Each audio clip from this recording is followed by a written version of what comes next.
فيلم درايف من إخراج نيكولاس ويندينج جريفن.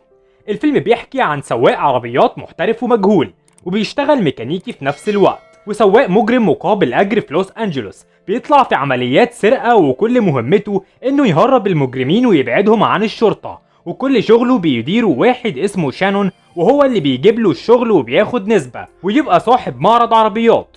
وأحيانا بيشتغل السواق بديل مشاهد خاطرة في أفلام، يعني كل حاجة ليها علاقة بالسواقة هو رقم واحد في المجال. اتعرف على جارته ايرين وابنها بينيسيو، وعرف ان جوزها موجود في السجن.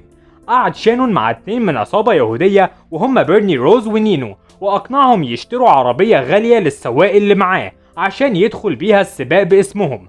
راحت ايرين وابنها لجراج شانون عشان يصلح لها عربيتها، ولما عرف انها تعرف السواق حكى لها انه ظهر له فجأة من 5 سنين بيسأل على شغل، ولما عمل له اختبار انبهر بقدرته. اتعرفوا على بعض اكتر وقرب منها هي وابنها الصغير بينيسيو، وبقى في ما بينهم علاقة، وكانت ايرين مبسوطة بمعرفته وبدأت تقضي معاه وقت اكبر وانجذبوا لبعض. في الجراج جهز شانون عربية السباق اللي بيرني دفع ثمنها، وقال بيرني للسواق انهم فريق واحد دلوقتي، ولو احتاج اي حاجة يقدر يكلمه.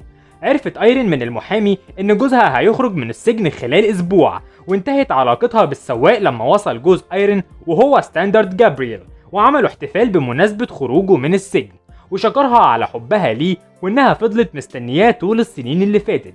لكن ايرين لقت نفسها بتفكر في السواق بطريقة لا ارادية، وقابلهم في الطرقة وهو خارج، وشكروا ستان لما عرف بخصوص مساعدته ليهم الفترة اللي فاتت. وهو راجع المبنى لقى ناس غريبة، وبعدها شاف ستان مضروب وبينزف. ستاندرد مديون لعصابة بفلوس مقابل حمايته طول الفترة اللي قضاها في السجن، وراحوا له وضربوه عشان يدفع، وكل ما هيتأخر المبلغ هيزيد، ولو ما دفعش هيأذوا ايرين وبينيسيو. وحكى للسواق على كل حاجة. طلب واحد اسمه كوك من ستاندرد انه يسرق محل رهانات عشانهم مقابل انه ياخد $40,000 فيقدر يسد الديون اللي عليه. واكتشف السواق ان كوك حط رصاصة في جيب بينيسيو كإشارة انه هو والدته في خطر. راح لأيرين في المطعم اللي بتشتغل فيه، وتظاهر انه ما يعرفش حاجة. سأل عنها واطمن على بينيسيو، وحكت له بخصوص مشكلة ستان، وطلبت منه يبقى يزورهم. وفعلا راح وزارهم، وطول الوقت كان ستان بيهزر ويحكي عن اليوم اللي اتقابل فيه مع ايرين، وانهم اتجوزوا لما حملت في بينيسيو. وكان السواق طول الوقت قاعد باصص لها هي وبس. عرض انه يساعده في عملية السرقة ويكون السواق الخاص بالهروب، وقابل واحد من العصابة وبلانش اللي هتكون معاهم في العملية، بعد ما قال ستان انه مش هيقدر ينفذ لوحده. واكد السواق عليه وقال له ان كل مهمته انه يسوق وبس، وبعد ما ياخد فلوسه يبقى دين ستان اتدفع وما يقربش من عيلته تاني. جهزوا للعملية واتفقوا انها تتنفذ في 5 دقايق.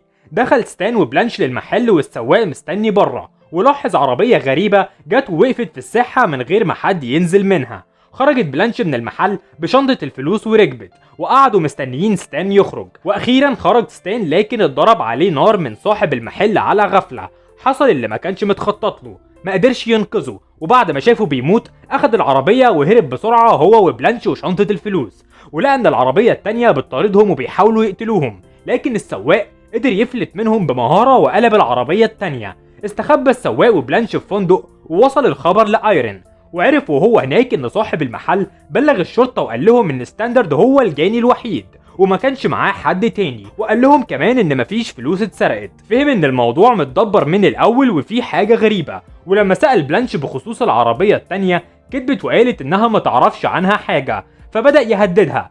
فاعترفت له ان الشنطة فيها $1,000,000، واتفقت هي وكوك انهم ياخدوا الفلوس لنفسهم باستخدام العربية اللي كانت بتطاردهم. فأمرها انها تاخده وتوصله للي اسمه كوك. ولما كانت بلانش في الحمام ظهر واحد من اتباع كوك وقتلها، لكن ملحقش يقتل السواق لانه ظهر له فجأة وطعنه لحد ما مات، وقتل شريكه بالسلاح.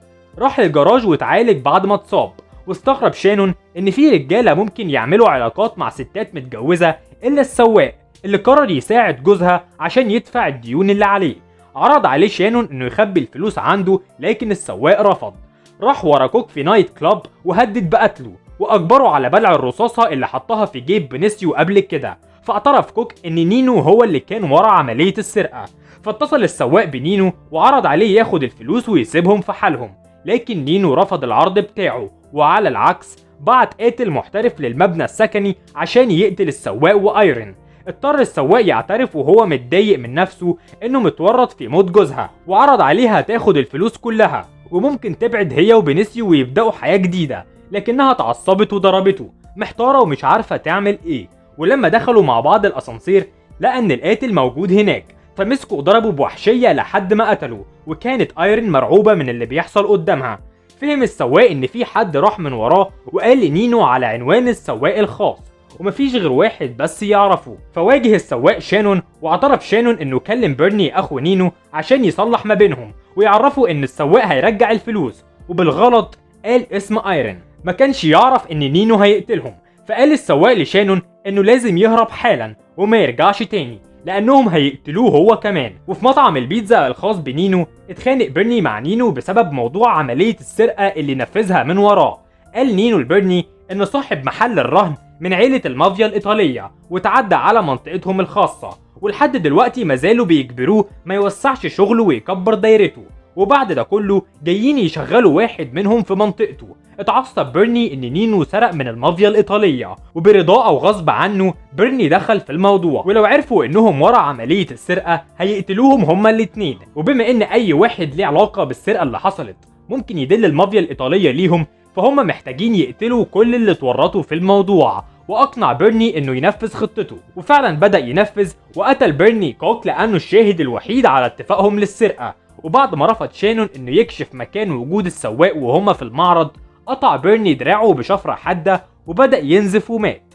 غضب السواق لما اكتشف جثة شانون في المعرض وقرر ينتقم منهم، فاتنكر بقناع مطاطي وفضل مراقب نينو، وساق وراه من مطعم البيتزا لطريق ساحل المحيط الهادي السريع، وخبط بعربيته على الشاطئ وقعها، وجري ورا نينو ناحية المحيط وغرقه.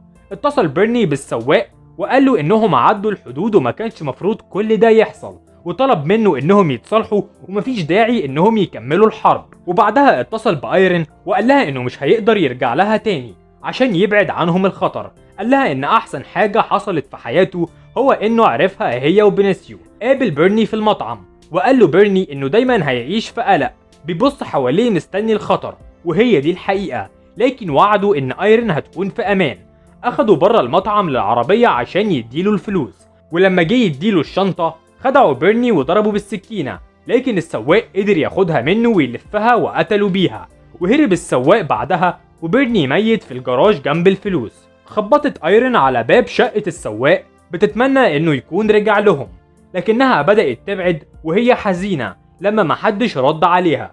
وخرج السواق على الطريق في الليل لوحده، رجع لحياته القديمة وحيد، سايب الطريق يدله على سكة جديدة. وبكده يكون الفيلم خلص. ما تنسوش تزوروا صفحة فيسبوك لفيديوهات اكتر، ولو عجبك الفيديو دوس لايك واشترك في القناة.